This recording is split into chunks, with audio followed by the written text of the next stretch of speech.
Welcome back to Sunday Vibes, one and all. It's a new year, but it's the same pub and it's the same three faces. Patrick Van Straan is still here. Hi. However, this is his last Sunday Vibes for 2 months, whilst he has a sabbatical in Paris. That's right. And eats lots of croissants. How was everybody's New Year? What did you do at Christmas?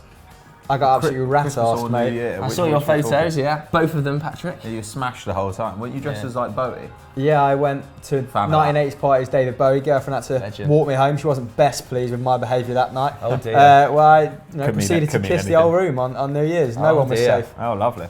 What about you, Patrick? Man, Well, woman, for New Year's, dog. had some friends over, cooked, got pissed. Very Yeah, nice. it was just... We only had a week off, didn't we, from Yeah. creating content, but it feels like a long time, which normally bodes well. I feel recharged, ready to go, ready to amp it up. What about you boys? I feel super recharged. Yeah. Very recharged. Call me recharged, listen. Bang. Right, let's move on. The headline for this one, Christian Pulisic joining Chelsea for £58 million. Thank God this happened, by the way, because nothing else has happened. Literally nothing else. What are we talking about? Nasri to West Ham? Wow, yeah, dripdoctors.com. Anyway, let's talk about Christian Pulisic because Ryan Ment says, yes, this means Hazard is leaving then. Hamill, do you want to lead the conversation on this? Yeah, Is Hazard out for Pulisic? I don't think this necessarily spells the end for Hazard. Pulisic has sort of made a name for himself operating on that right-hand side. He's played almost as a second striker for the US. We know that Hazard prefers the left, although he's being deployed as a false number 9 at the moment.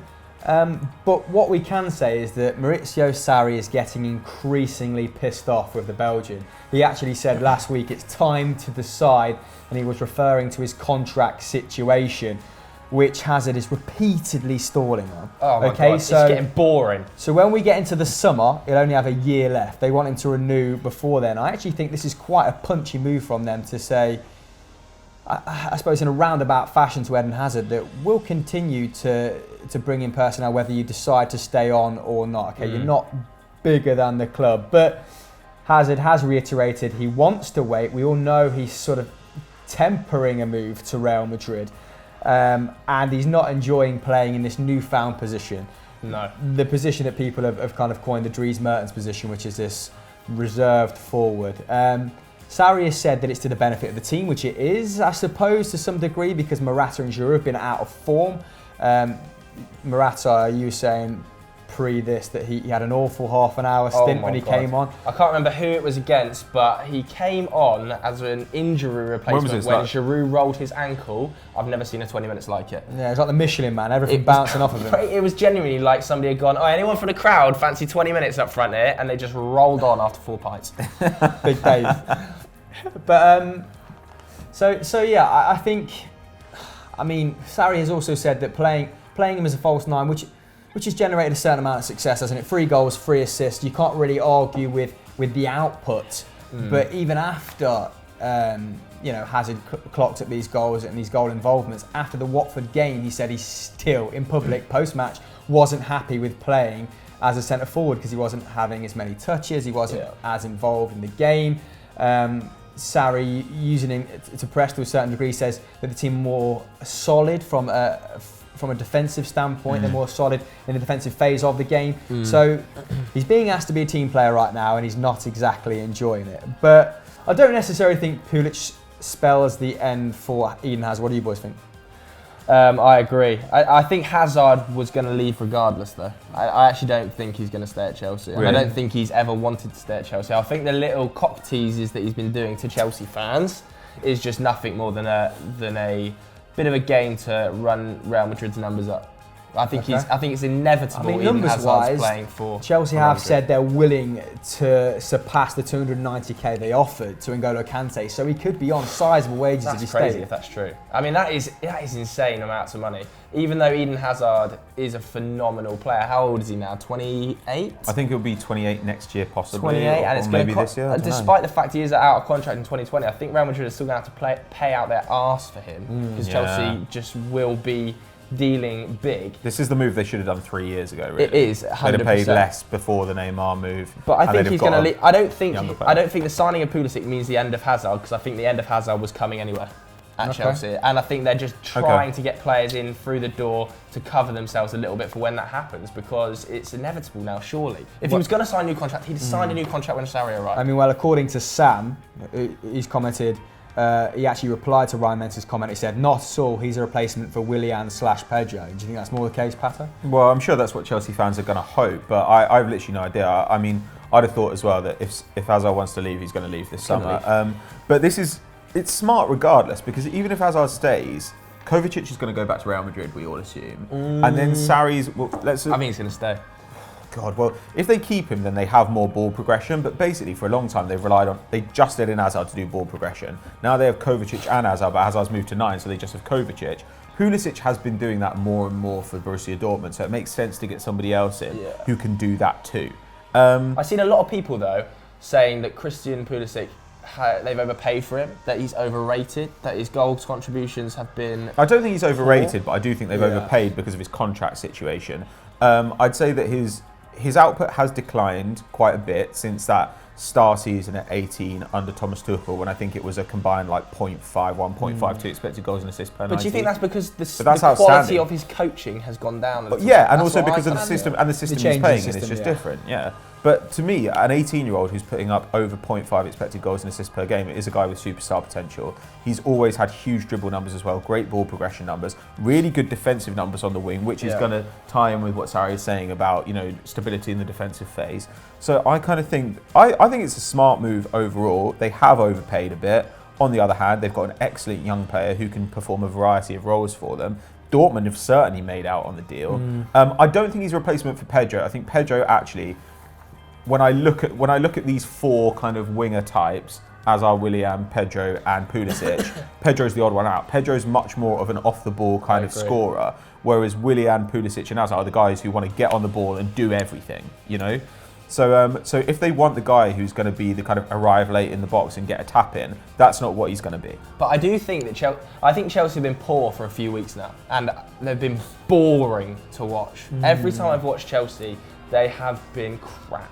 And as effective as Jorginho was at the start of the season, recently he's really struggled, I think, Jorginho. He's not been able to progress the ball anywhere near as much as he was at the start of the season. And he gets a lot of touches on the ball, but it's a lot of sideways passing. Maybe this is about not getting people, though, who can find the position to receive. And that's exactly what's happening. Passing through the lines is as much about skill at passing, right, as skill at receiving. So if Hazard's not out on the wing and Willian's injured, those are my guys I'm looking for if I'm Jorginho. And that's what's happened. Yeah, and this was going to be pretty much my next point. When you have Pulisic out on the right, I mean, it was the same at Napoli, wasn't it? Like, the main progression in that team came down the left-hand side with Insigne, with Gulam. I suppose now they're playing 4 at the back, the sort of less attacking impetus from the fullbacks, although Alonso's still up there an awful lot, isn't he? But when he's not finding Hazard on the left-hand side, he then plays it inside and then he receives it back on the overlap or the underlap. It is going to be much harder for him to find a viable option, and I think Pulisic will provide that. But Willian is also really good at that. But Willian, 30 now? Pedro, 31. One of them's got to go. So come the end of the season, even if Pulisic takes 12 months to bed into the side, you're in a very healthy situation there, aren't you, where you can rotate between the three of them. So it is really good forward planning from Chelsea. I don't think Pulisic and his output has suffered a little bit this season, and I think his best league performance anyway, I think, returned 9 goal contributions. So he might be a £60 million signing, but I don't think he's going to have the impact of a £60 million signing straight away. Okay, I kind of agree. I think he's going to have to bed it into that side pretty intelligently.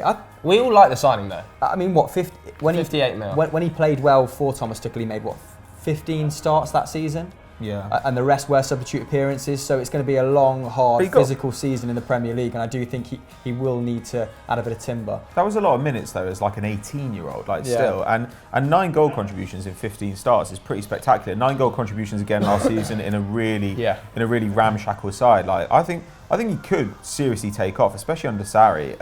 I've seen a lot of people as well using the Jadon Sancho stick to beat him with. That this is the backup to Jadon Sancho, and you're paying £58 million. Jadon Sancho is having the season of his life. He's been one of the best wingers in the whole of Europe this season. I mean, he's contributed to like 0.7 goals per game. Yeah, there's no shame in being second in fiddle to Jadon Sancho this season. And he's different. He's a little bit more.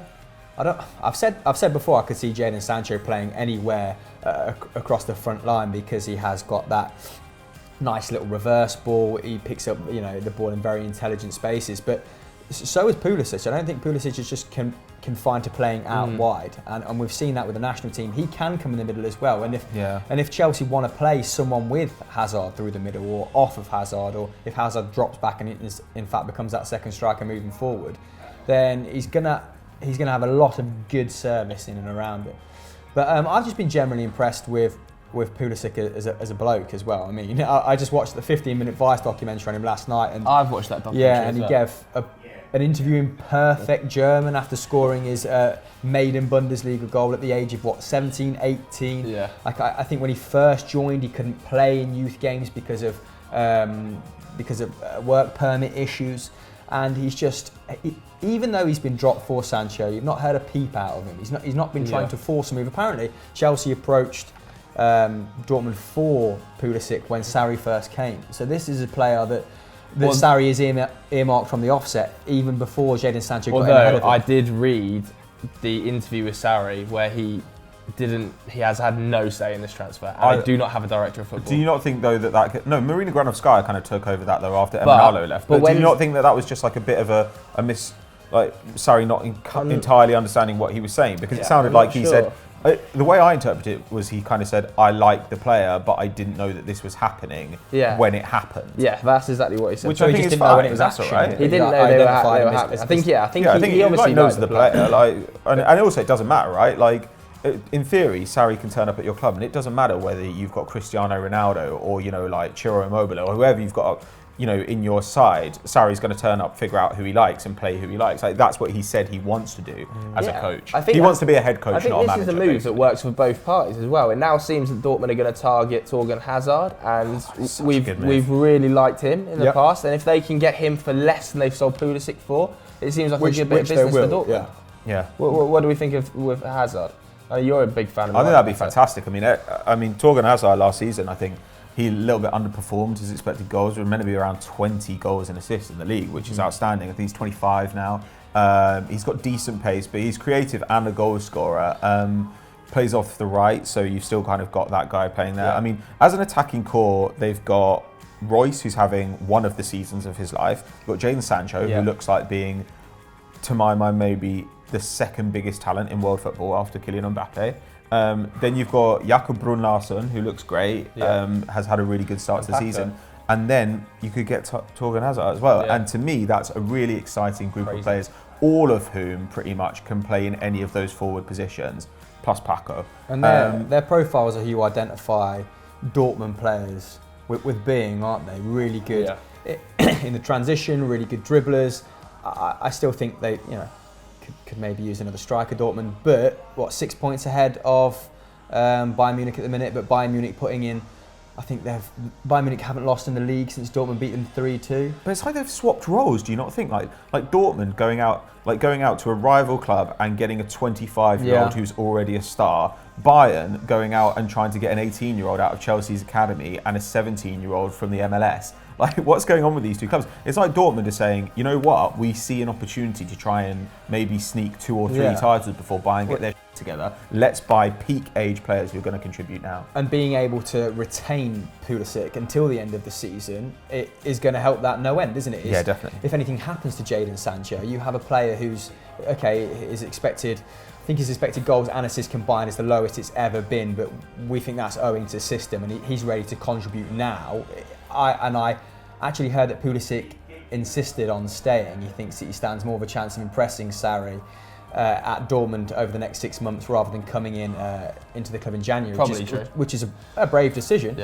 Chasing Champions League football, never the greatest time to come in, is it, without a full pre-season. So the manager, wants to get to know him during the training sessions, but I think this leads maybe nicely into the Hudson-Odoi conundrum. Yeah. If this facilitates him leaving, or if this means him leaving, is it as good a deal? Because, and it's not necessarily one or the other, because like with Hazard, Hudson-Odoi can play on the left, Pulisic can play on the right, but you'd imagine with Willian and Pedro there that Hudson-Odoi's minutes, and he's only got 45 of them in the Premier League so far, are going to be even more limited next year. He's only got 18 months left on his contract as well. He's actually in a very similar situation to Pulisic, but at Chelsea now. Yeah. And if Bayern are coming in and you're only competing with, well, I don't think they're extending Robin and Ribéry's contracts, are they, after this? If you're only competing with Gnabry and, I mean, who else? Kingsley Coman. I'd be worried though. And he's built a cult following in Germany. I mentioned it on Transfer Review this morning, but who Hudson-Odoi? Hudson-Odoi, they love him ever since he really impressed at the Under-17 World Cup. I mean, Gladbach were interested, then Leipzig, now Bayern Munich, and I mean, alarm bells ringing if you're Chelsea. Surely that worries the out of you if you're a Chelsea fan that Bayern and Leipzig both want Hudson-Odoi. Sarri comes out in a press conference 2 days ago and says, I can see this player being one of the best in Europe over the next 4 seasons. And that, to me, is as clear a message as you're going to get to the board saying, we need to keep him. And I know that he's not getting the game time right now, and Sarri has never been a massive rotator of squads, has he, to give young players a chance. We saw it at Napoli as well. When he found a settled 11, he tended to keep it. But Diawara didn't get a game. But surely he's got to start giving Odoi game time when Willian is 31 or Pedro's 31 or Willian's 30. You've got people like Fabregas who are only getting game time.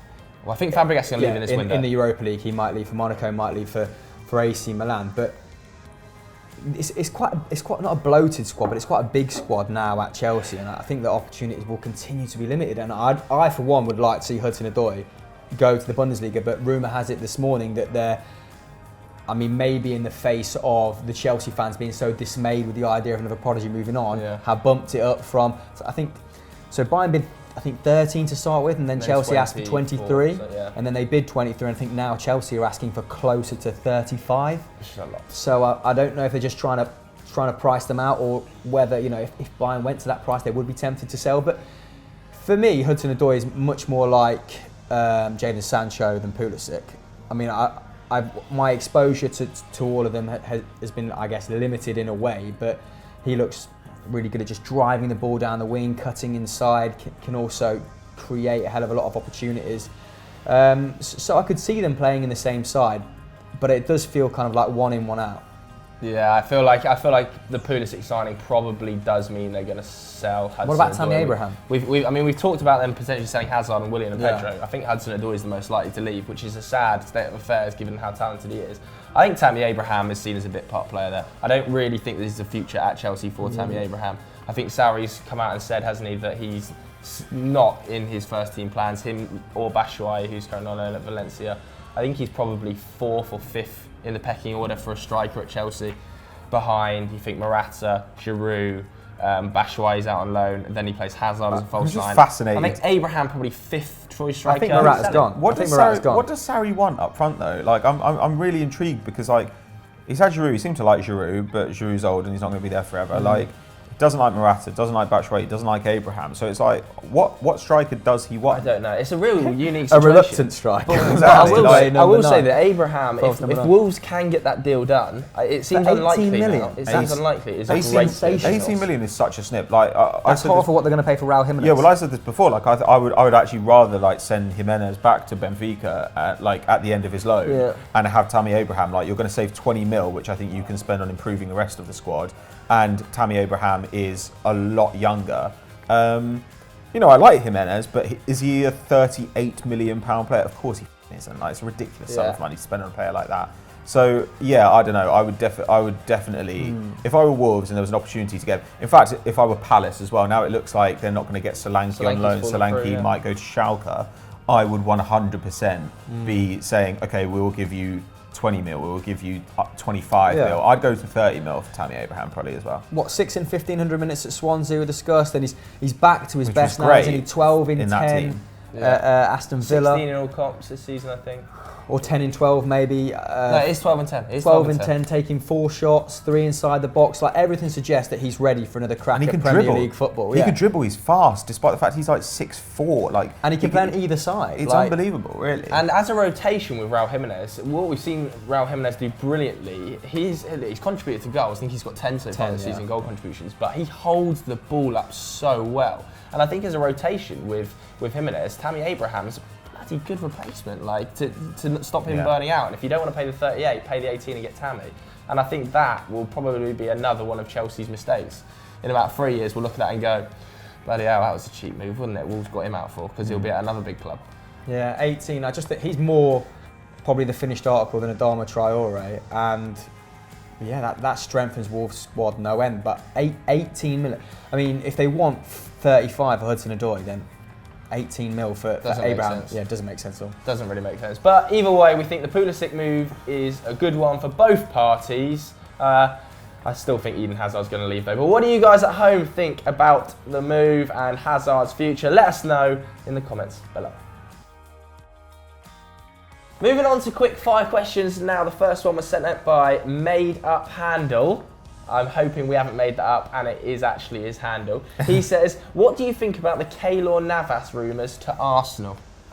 I think you better take this, Pat. Pato. Bernd Leno joining the summer. What is happening? Pretty damning on the young German, isn't it? I never liked Bernd Leno, but he's been much better than I thought he'd be so far this season. Like, he's made some mistakes, but he's also saved some points for us. You know, I think particularly of the Wolves game at the Emirates, where he saved about 3 one-on-ones with Adama Traore. And he's very good with his feet, so that has actually enabled us to play out of the back really well, even against the better pressing sides in the league. God, I don't know. Given that it's been said that we've got an extremely limited budget for January, I don't know why we'd go and spend this money. We can suffer through the rest of the season with Leno, even if Emery doesn't like him. And we've still got Cech, who's not great, but he's not playing, so it's fine. Like, what we need in January, we need in January is, well, Czech's going to leave at the end of the season. His contract expires, but 16 million on a 32-year-old. I don't particularly like that. But on the other hand, it's not that much money. My issue is more that I would rather put that money towards getting new centre backs in. Like, we need defensive reinforcements. The problem is not that we're having very few shots on goal, but our keeper's letting them in. The problem is that we're conceding too many shots on goal, particularly when we play with the back 4. Enter Gary Cahill. It's just so really. I'd rather have Gary Cahill than Keylor Navas in January, even though Keylor Navas is overall a better player. Like, Gary Cahill has at least at some stage in his career been a good defender, which can't be said for most of our other defenders. I have no idea what state he's in now, but it's a loan. It's almost zero risk. It doesn't bother me I think that he's much. going to end up at Fulham. No, I think so as well. But fundamentally, it's just, if Arsenal have no money, why would they spend some on a guy they don't really need? I think that you can afford to take a gamble on a young keeper who has potential, and maybe at some point he usurps Leno. You don't go and spend a load of money on a guy who's 32. And this is a problem at the moment. Arsenal only seem to be linked to guys who are well over 30 or under 22. And we need to be buying some guys who are kind of 23. The Mislintat effect. Wasn't he brought in to scope out these young, prodigious stars? And what I was going to say is... He's done a great job in some sense. I mean, like, you get in a 19-year-old Guendouzi, like, he looks like a signing. Torreira, 22. Yeah, that's pretty good, but... That's been a bit... But it's just facetious. 32-year-old keeper, it's not exactly like... Well, Arsenal fans let's get in that Dortmund guy. Shouldn't be too dismayed, should they? Because sources close to the club have said that you're going to spend big in the summer, and these are just stopgaps to really secure at least Europa League football. It might just be a matter of the financial year ticking over or something like that. But or the wage situation, you know, like we're still paying, you know, Ramsey's wage. We're still paying a lot of wages, and yet in the summer, Czech's going to move on, Ramsey's going to go, Monreal's contract expires, Danny Welbeck's gone. Like, all these contracts go, and it means we actually will have a ton more space in the wage budget. Right now, I think that if I were in charge of Arsenal, I'd be like, I don't care if we overpay a bit. Let's go and get a centre back in January. Like, maybe he's going to Bayern Munich, but if you go to like Benjamin Pavard and you're like, we will give you 180k a week, just have a go. If he says no, that's absolutely fine. But like, take some gambles on centre backs. I mean, centre back is the one area. If you gave us 2 quality centre backs tomorrow, I'd be really excited about our prospects for making top 4. You might scoff at this, but Diego Godin has said he's leaving in the summer. Atletico. They can't agree a contract. He'll be 32. Would you not take him? Would you take him? Pay that 16 million towards Atletico on a 2-year. That's what I'd rather pay 16 mil. Take Diego Godin and Atletico Madrid get him in for 2 years than I would Keylor Navas 2 years. My only problem is still be better than Socrates. My only problem is it's a totally different defensive setup. Like Socrates and Mustafi have to do a lot more than Godin has to do. But yeah, I mean, I'd be okay with that depending what the wages were. My problem is that like I don't think that's what we should be doing overall. We're already quite old as a squad. I think that we need to be looking at younger centre backs, and there are plenty of them around. There are actually plenty of them. The wage bill is pretty sizable at the moment, isn't it? I read that it was exceeding 200 mil, which is 4th, 5th highest in the Prem.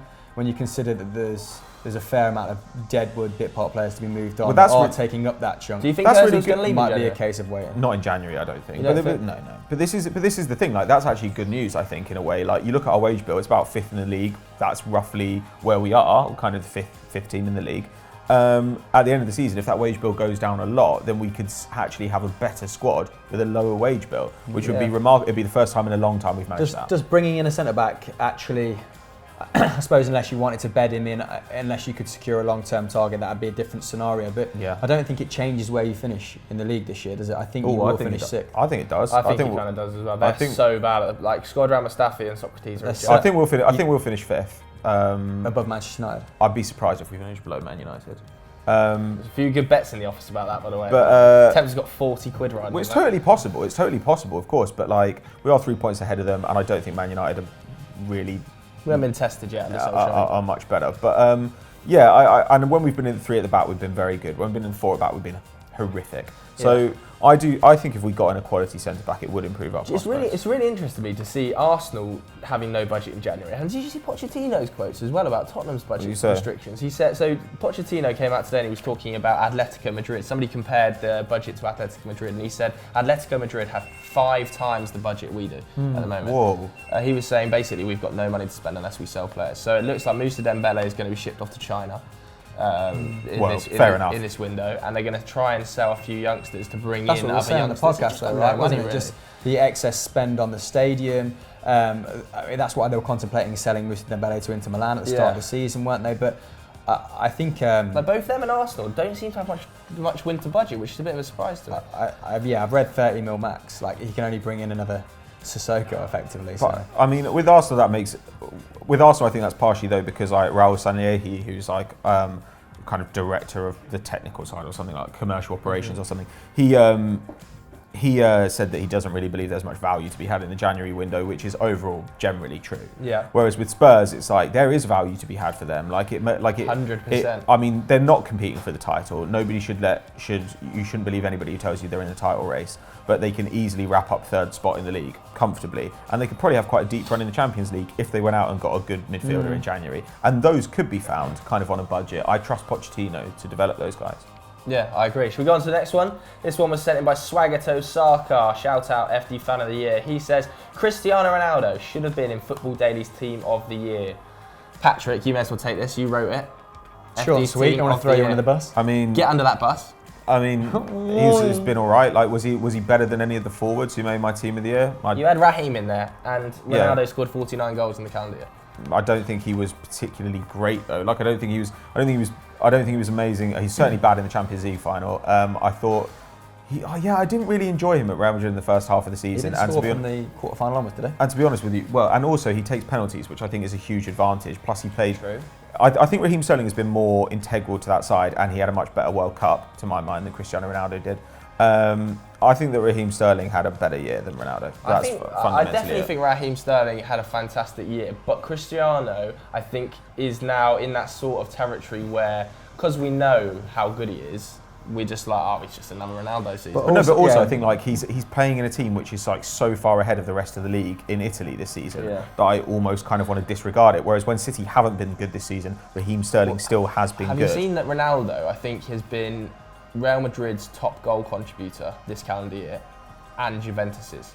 Or second, I think, at Juventus, actually behind Dybala. I mean, that wouldn't shock me. Already the highest scoring Portuguese player in Serie A history.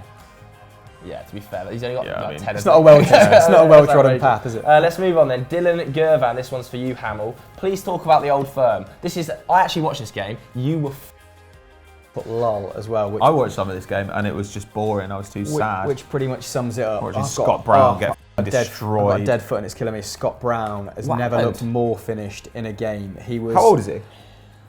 Although, can I just talk about the drop ball for a second? Because shout out to the Scottish refs who bought that. He loves to drop ball. There's not enough drop balls in football. Scott Brown is 33 now, and rumour has it he's going to Australia at the end of the season, which, having watched this 90 minutes, makes perfect sense. Now, he's been doing the Kevin Muscat. He's been a great servant. He actually reinvented himself to an extent under Brendan Rodgers. Brendan Rodgers got 2 years out of Scott Brown that no other manager, well, at least the calibre of manager we could have pulled in, has ascertained from him. So I think he's done his part, and Scott Brown in Old Firm games has never been afraid to get on the ball, take responsibility, but when he did get on the ball, God, he was so wasteful. It was a lot of regressive passing without Rogic. We had and McGregor, who played left back in this game. We are going for a bit of an injury crisis. Kieran Tierney's not played in 5 games, but our best ball progressor was at left back in this game, and Encham was really, really poor.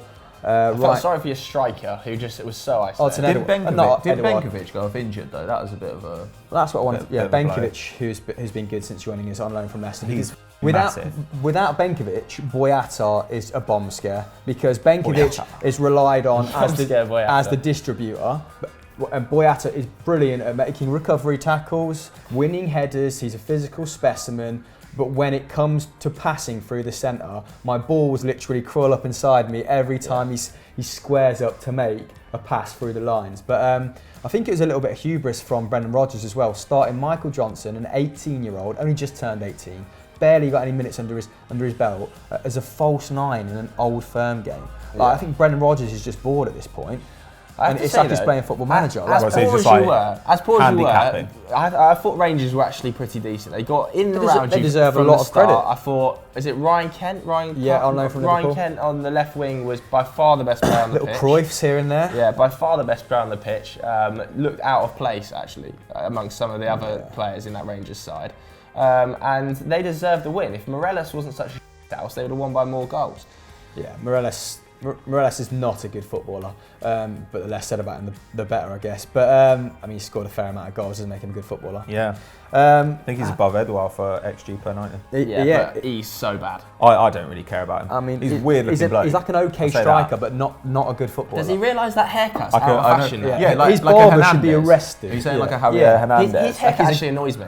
You know that shave, the half head. But it's like it's like the cliffs of Dover. No, but it's like it's not lined up with his head. Like when you look at it, it's like it's slightly like off. over here. It's the Benzema. So it's like his head's here, but his hair's here. I can't work it out. Spherical head. There's just no. It's like it's been overlaid. Dirty bastard as well. He was stamping left, right, and centre. Well, he's facing. It was quite a dirty game. Post game, he's facing charges for like 3 different incidents within one game, which says everything about Scottish football that you need to know. But no, they pressed well. That's the most energetic Rangers I've seen for a while. It's the best structured Rangers I've seen for a while, so they weren't defensively suspect at all. Are you still confident you're going to win the league? I mean, yeah, we're top with 1 game in hand, and Rangers have struggled against poor opposition this term. That was a very, very good Rangers performance. They've not been that good all the way through the start of the season.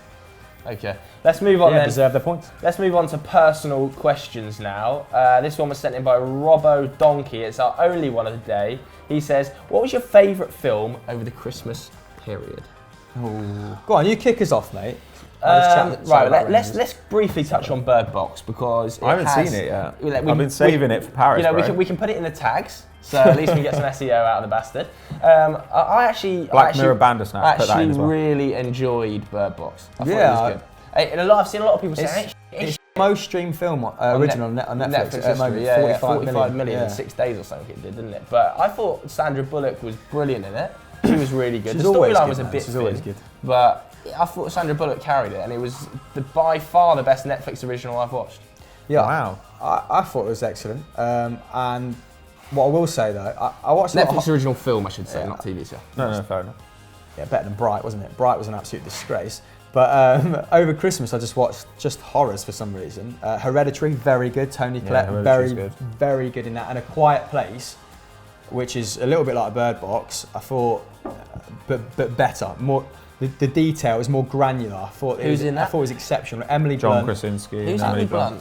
She's in Edge of Tomorrow. She's just in the new Mary Poppins movie. I'm googling her. Carry on. You'd recognise her if you saw it, but she's married to John Krasinski, who was in The American Office, who wrote who wrote and directed A Quiet Place and starred in it. I'm thinking of Girl on the Train. I didn't realise he wrote and directed it. Yeah. Very impressive from him. But yeah, I just thought smart, tidy, lean little horror, and it just made it was a nice gear change from, you know, sugary Christmas films. Yeah, it's very good. So we all watch horrors. Tense. What did you watch, Pato? Some French films to prepare yourself for Paris? No, I did watch a French TV show, which is actually you watched a French TV show? Yeah, a Netflix original. It's called The Hookup Plan, and it's just like a fun little like rom-com-y Is series. it in French? Yeah, it's really good. Like a series called Marseille, which is supposed to be quite hard hitting. Oh, with Gerard Depardieu. Yeah. Are you going to watch a lot of black and white films? Political corruption and stuff. You better start watching them black and white films. Please. What, à Paris? No, probably not, mate. Actually, what did I watch over Christmas? That's French films, isn't it? They're black and white. Is it black and white, Francis? Not all of them. Are they? Like, some of them aren't. No, most of them. Okay, well. My cousin bought me Taxi on a DVD, and a French film, when I was about 9, and it was an 18. And there's a moment where there's a nude scene, and me and my friends just used to pause. And that was my first exposure to nudity in a film when I was about 9 years old. Do you know what? I was thinking the other day, I remember the first time I heard the word or expressed the word. Where were you when you first heard the scene? I remember it as well. And it was tell me yours. It was Shaun of the Dead when he puts the thingy in the pound coin in the slot in the jukebox. No, in the game machine. That's quite late. No, but it's not actually as late as you think. I think I was like 10. Yeah, it was 2004 that film came out. Yeah, but I assume you were watching it obviously on DVD. Yeah, later. I think it was like 10 or 11, and I remember seeing that and being like, oh, bloody hell. I first heard it. Punchy. I first heard it on a high street. A man called his girlfriend it, and I said to my mum, "What does that mean?" And she was like, "You don't need to know." How old were you? Like 8? Something like that? I was a child. I must have been. Yeah, I'd say I was probably like 8. Did you say 10, mother? What is 8, that word in Latin? Yeah, what is the word? What is in Latin? Well, it comes from a Latin word. It comes from the Latin word cunus, from whence cunnilingus, Speaks which is the Latin word Latin, for vagina and the Latin word for tongue. Wow. Knowledge. Should we wrap up? Because I feel like we are. I feel like we've got a bit off piece. Yeah. So there's going to be a lot of bleeping. Got a little bit blue that last 2 minutes. Oh, whatever. I apologise. But anyway, this is Patrick's last show for 2 months, so leave your messages to Patrick in the comments below. Wait till your last show to mention cunnilingus. That's. I didn't bring it up. Don't move. You will be appearing on some podcasts, hopefully. I would like to, if I can, Skype in, and I'm going to try. If anyone's got the hookup, I would love to go and see a PSG game while I'm in Paris. Yeah. So try and figure that out. But I don't understand the website yet because I'm learning French. The atmosphere, I actually think the PSG stadium home game I watched Lyon is one of the best atmospheres I've been to. All I want is, if it's possible, in any way possible, to go to PSG United in the Champions League because it'll be dirt. Check out FC Paris as well. You know, I'll come with you if we get tickets. I'll come over to Paris. Yeah, go on then. Because the atmosphere bounced. Mate, Mbappe had scored 4 in that If you get tickets, I'll go to that game with you, and I'll even pretend to support United. Yes. Okay, there we go. But anyway, if you want to be involved next week, leave your comment below, your question below with the hashtag Sunday Vibes. Hamill, what else is there on the FD Network this weekend? This weekend, you can watch Top 10s. You can watch 11s. It's been a long time since I've done this. Stat Wars is out next week, not this weekend.